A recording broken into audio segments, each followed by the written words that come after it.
लेगा। आपके वोट थे 1,01,173 और अच्छा आप जी, दानियाल के वोट थे 49,000। बिस्मिल्लाहिर्रहमानिर्रहीम।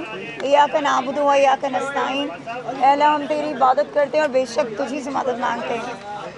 जैसा कि आप सब लोगों को पता है कि हमेशा की तरह माशाल्लाह से रातों रात जो है वो तब्दील किए गए हैं बहुत सारे हलकों के रिज़ल्ट्स, जिनमें से हमारा नॉर्थ पंजाब जो है वो टॉप ऑफ द लिस्ट है।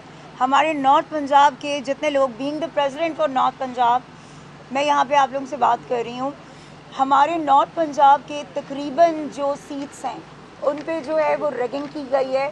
और स्पेशली जो हमारी NAs की सीट है, चाहे वो NA 51 से लेके 57 तक जितने हमारे जो NAs के कैंडिडेट्स थे उन सब के रिज़ल्ट्स पे जो है शब खून मारा गया है। अगर मैं NA 57 की बात करूं, जो कि मेरा हल्का था जिससे मैं कॉन्टेस्ट कर रही थी, तो मेरा जो वोट था टोटल वो 1,07,000 एंड प्लस था, ठीक है। और उसमें 49,000 दानियाल को 49 था। दानियाल जो है उनका, बैरिस्टर दानियाल जो है उनका 49,000 प्लस था। अब मसला ये हुआ जी कि अचानक से जो है रातों रात, मतलब हर मीडिया चैनल पे, हर जगह पे हम लोग विन कर रहे थे, लेकिन अचानक से जो है रात के तकरीबन कोई 1-1:30 बजे जो है वो पूरा जो है वो चेंज कर दिया जाता है रिज़ल्ट। जबकि अभी रिज़ल्ट जो है वो उन्होंने, जो RO है उसने अभी तक उसको काउंटिंग भी नहीं की थी।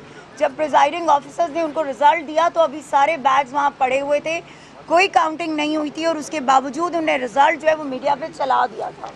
सो हमारे पास तमाम वो एविडेंसेस मौजूद हैं, हमारे पास तमाम वो वीडियोस मौजूद हैं। हम RO ऑफिस गए, हमें RO से नहीं मिलने दिया गया, हमें RO ऑफिस के अंदर एंटर नहीं होने दिया। वहाँ पर मैं बरमला कहूँगी कि SP फैसल और सरदार बाबर, ये जो दो बंदे थे, इन दोनों ने वहाँ पर जो है वो मैन हैंडलिंग की। इन्होंने हम लोगों को धक्के दिए, वहाँ से बाहर निकाला गया, हमारे लॉयर्स के साथ बदतमीज़ी की गई, हमारे इलेक्शन एजेंट्स के साथ बदतमीज़ी की गई।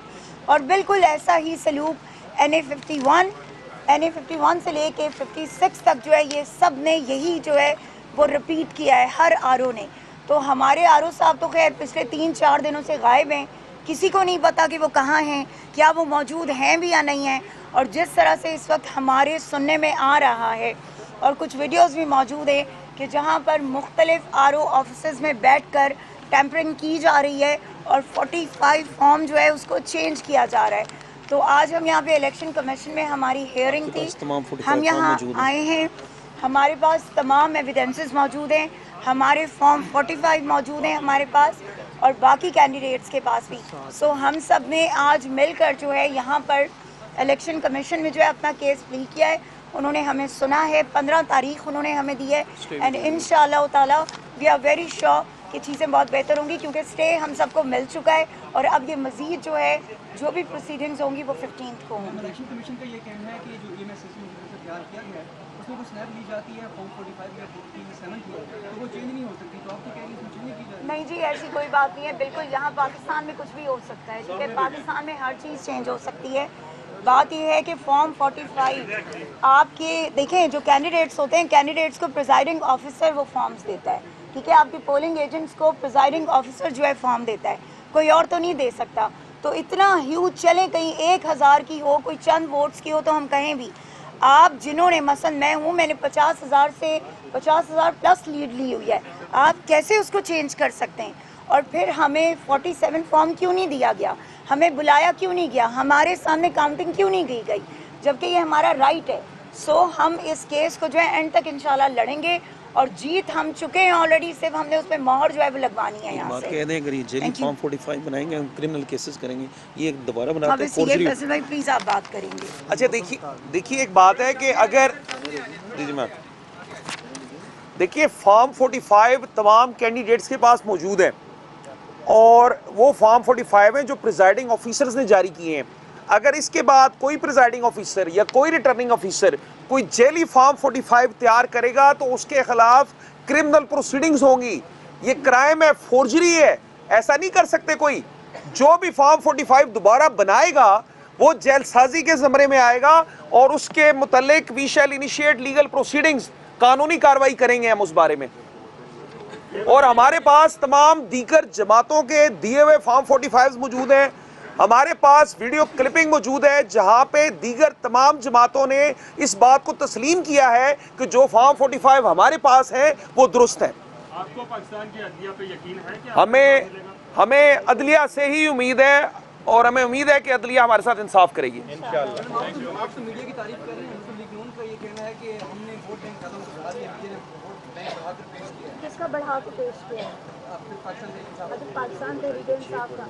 देखें, एक बात याद रखिएगा, मैं ये ऑन रिकॉर्ड बता रही हूँ, दानियाल साहब टोटल मेरे ख्याल में शायद कोई 4 से 5 पोलिंग स्टेशन ऐसे हैं कि जहाँ पे उनको शायद कोई लीड मिली हो, वो भी मेरे ख्याल में चंद वोटों की, ठीक है। बाकी आपके 320 है ना हमारे, राइट, 320 वो पोलिंग स्टेशन है जिनमें क्लियर मैं लीड कर रही हूँ।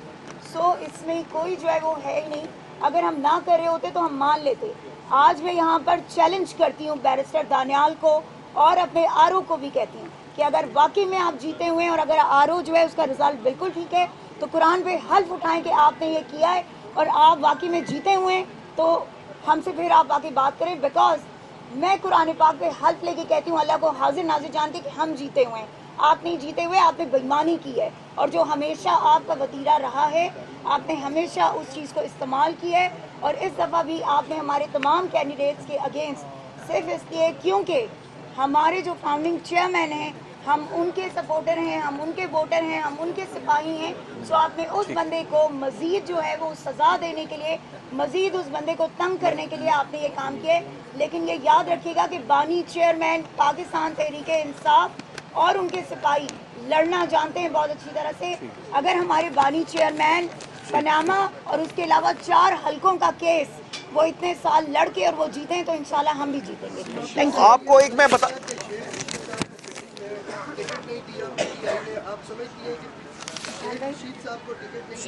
टिकट नहीं दी 5000 वोट दे साहब। बिल्कुल भी नहीं जी। पीटीआई में आपको बता दूं, पीटीआई और ज़रा कलम दवात का रिजल्ट देख लीजिएगा। अल्हम्दुलिल्लाह जहाँ पे 4-4, 5-5 वोट है और 11-11 वोट है, वहाँ पे हमने हज़ारों में वोट लिए हैं अल्हम्दुलिल्लाह। दूसरी बात ये कि इमरान खान का डिसीजन हम सब के लिए बहुत इम्पॉर्टेंट है। हमारे लीडर का ये कहना था कि वो अपने सिपाहियों को लड़ाना चाहते हैं, वो अपने पीटीआई लोगों को लड़ाना चाहते हैं। और इस दफ़ा तारीख में ऐसा पहली बार हुआ है कि आपके वर्कर सामने आए, आपके लीडर ने आपके वर्कर को सामने लाया और आपका वर्कर जीता है। इमरान खान कहते हैं कि ये तो मेरी अंडर 19 टीम है जिससे तुम लोग हार गए हो। सो अगर हमारे वो वाले होते सियासतदान सारे होते जिनको आपने उठा लिया, जिनको अगवा कर लिया, जिनको आपने ज़बरदस्ती पार्टी छुड़वा दी, तो अगर वो होते तो क्या मंजर होता, वो देखने वाला होता। और जो हमारी लीगल टीम ने स्टे कराए हम आपको बता देते हैं।